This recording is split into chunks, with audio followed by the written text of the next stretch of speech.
Good morning, everyone. Welcome to Pre-Market News and Views by In the Money Stocks. Today is Thursday, July 17th, 2014.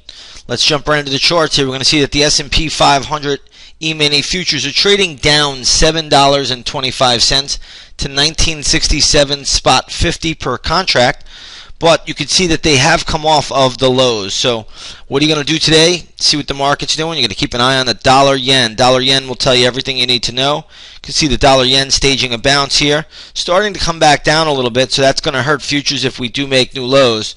Again, if the dollar-yen declines further, watch for the S&P 500 E-mini futures to decline with them. But right now, you do have a lot of earnings out there. There's a lot going on geopolitically.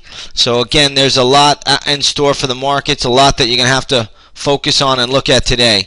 Couple of things real quick. One, the European markets are down this morning. German DAX is down about 0.7%. So we'll keep an eye on that. That's the most important European stock index. Also last night in Asia, the Asian markets for the most part were flat as flat can be. So again, the leading decliner yesterday in Asia, I believe, was the Shanghai, down about 0.5%. But either way you slice it or dice it, there are tons and tons of earnings that are being released, and let's go over a few of them. First one we're going to start off with is SanDisk, leading semiconductor stock. The stock right now is trading at $99.49. It closed at $107.83. So SanDisk is taking it on the chin. Right now the stock's down by over $8. It was down even more in the pre-market yesterday. So it did go down to around $96, which is some support. But we are going to have gap levels for this one. So again, we'll look to play SanDisk today at some point if it hits our gap levels. The levels for SanDisk will be posted up at 9 a.m. in the intraday stock chat. So if you want the SanDisk levels, come on over there. Next one we're going to look at is Mattel. Mattel is also taking it on the chin. Stock closed at $39.03. Now trading at $36. Did trade as low as $35. I have some levels for Mattel. This should go lower, so we'll see if it does. But I will have some gap levels for Mattel. Again, they will be posted up at 9 a.m. Now let's look at AutoNation. Ticker symbol is AN. What you're going to see here is stock closed at $60.83. Currently trading at $58.85. This stock really doesn't have solid support until $56.35 and $55.50. So those are the two levels you're going to have to watch for AutoNation today. If it does decline a little bit further, keep those levels on the radar. Next one I'm going to look at is the RSX, and this is the Market Vectors Russian ETF.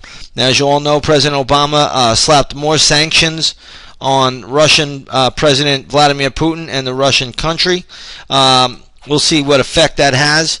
Right now, the RSX does have support at $25.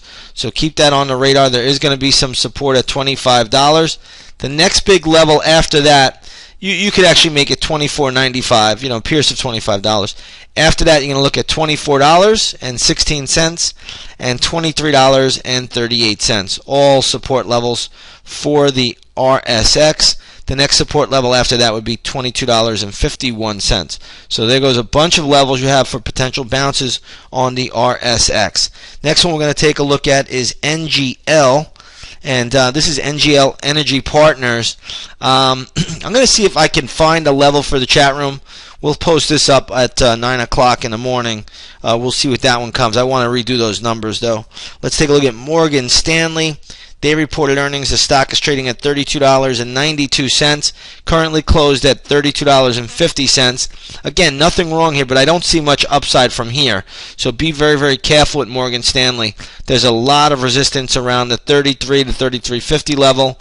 Much, much more resistance at 34. So there's no real play on it on the short side.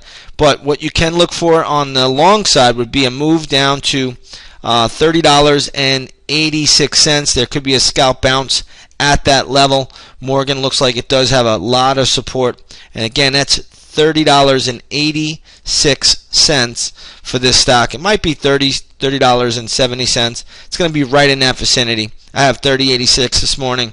It might be $30.70. Somewhere in that vicinity, though. That's where the stock will be defended, and you can look for an intraday bounce. Remember, all levels given in this video are scalp levels only. They're day trades lasting between 10 and 30 minutes. Let's take a look at UnitedHealth. They reported earnings as well. The stock spiked above 86.50, now has come back down to 84.30.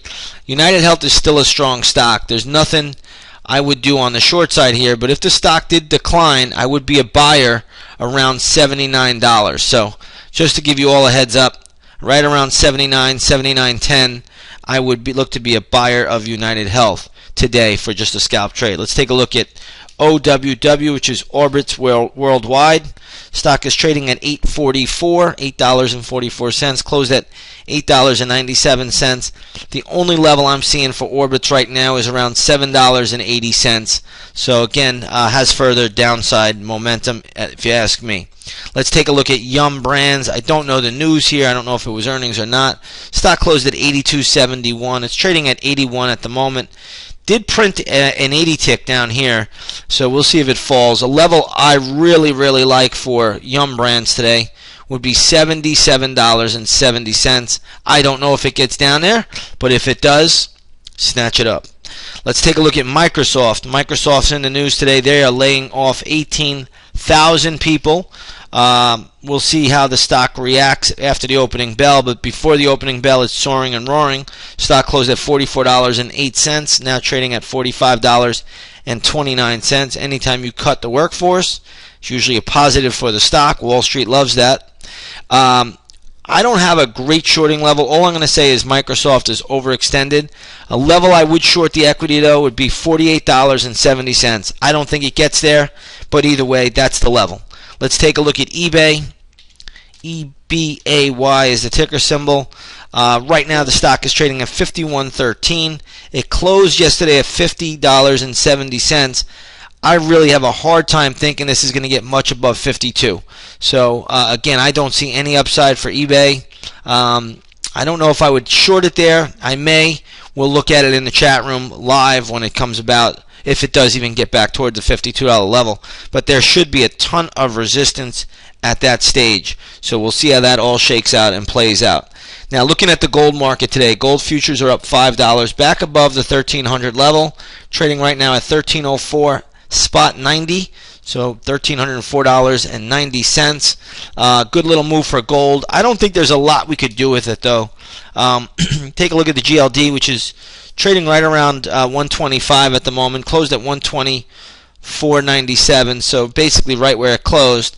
But I don't know if there's a lot we can do with gold at the moment. We need more of a defined pattern, and we just don't have that yet. So be a little bit careful with gold. Again, if dollar-yen declines, generally gold will hold firm. If dollar-yen rallies by some chance, which I don't see happening, then gold will pull back. So again, we'll see how that all shakes out. Crude futures, oil is trading higher by $1.54 today to $102.73.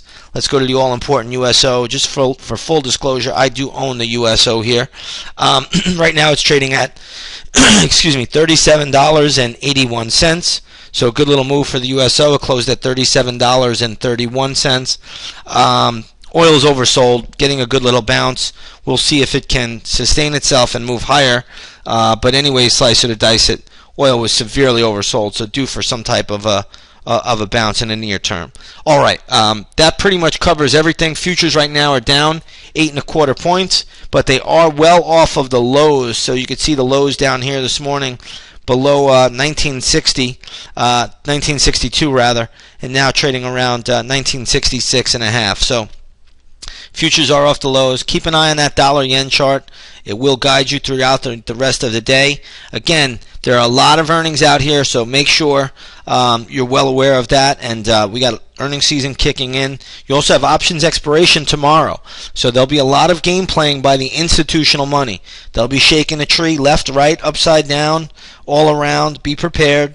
That's what we're getting. Okay, so with that said, everybody, have a great trading day, and we will see you on the charts.